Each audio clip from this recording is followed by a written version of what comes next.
31 जुलाई को हमास के political chief Ismail हानिया की हत्या के बाद ईरान और इजराइल एक बार फिर से खुलकर आमने सामने हैं। दोनों के बीच कभी भी युद्ध छिड़ सकता है।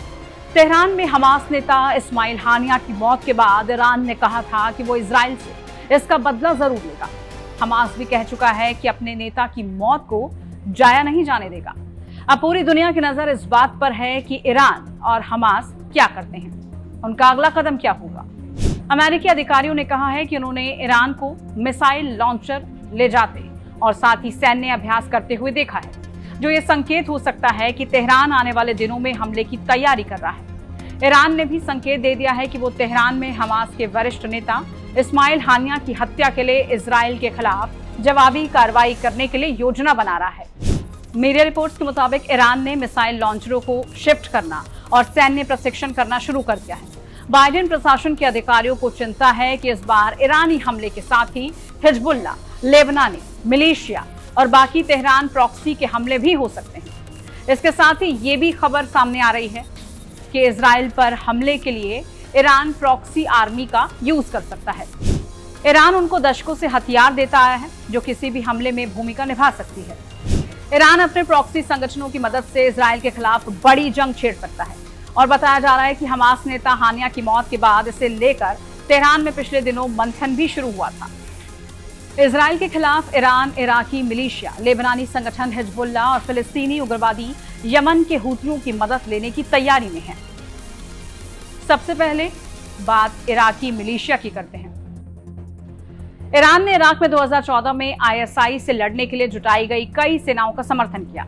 इन्हें पॉपुलर मोबिलाइजेशन फोर्सेस के रूप में जाना जाता है। अब ये रॉकेट, ड्रोन और अन्य हथियारों से लैस एक शक्तिशाली राजनीतिक गुट बन गए हैं। रिपोर्ट के मुताबिक इनकी संख्या लगभग 1,80,000 लड़ाके है।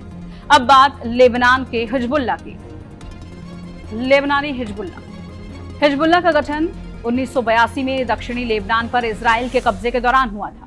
इजराइल और हिजबुल्लाह एक दूसरे के जानी दुश्मन हैं। हिजबुल्लाह के पास 1,50,000 रॉकेट और मिसाइलों का जखीरा है, जिसमें सटीक निर्देशित मिसाइलें शामिल हैं। हिजबुल्लाह के नेता हसन नसरुल्लाह ने 2021 में कहा था कि समूह के पास 1,00,000 प्रशिक्षित लड़ाके हैं। अब बात फिलिस्तीनी उग्रवादियों की। फिलिस्तीनी आतंकी समूह हमास और इस्लामिक जिहाद दोनों को ईरान से हथियार और बाकी साजो सामान हासिल है। हालांकि 7 अक्टूबर को हमास के हमले के बाद से इन समूहों को इजराइल की मार झेलनी पड़ी है, जिसके बाद से युद्ध शुरू हो गया था, जिसमें आतंकवादियों ने 1200 लोगों की हत्या कर दी थी और 250 लोगों को बंधक बना लिया था। अब यमन के हूती उग्रवादियों की बात की जाए। यमन के हूतियों ने 2014 से यमन की राजधानी सना पर कब्जा कर रखा है, जो कि देश के विनाशकारी युद्ध का हिस्सा है। वो शिया जैदी धर्म का पालन करते हैं, जो शिया इस्लाम की एक शाखा है, जो लगभग विशेष रूप से यमन में पाई जाती है। ईरान के समर्थन से यह समूह अब ड्रोन और मिसाइल हमले करने में सक्षम हो गया है। समूह का दावा है कि हमले शुरू करने के बाद से उन्होंने 2 लाख अतिरिक्त लड़ाकों की भर्ती की है। यानी ईरान अपने इन प्रॉक्सी गुटों की मदद से इजराइल से इंतकाम ले सकता है। माना जाता है कि ईरान इनकी हर तरह से मदद करता आया है, इजराइल और पश्चिमी ताकतों के खिलाफ इस्तेमाल करता आया है। आपको वीडियो कैसी लगी जरूर बताइए। इस तरह के तमाम अपडेट्स के लिए आप देखते रहिए टाइम्स नाउ भारत डिजिटल। नमस्कार।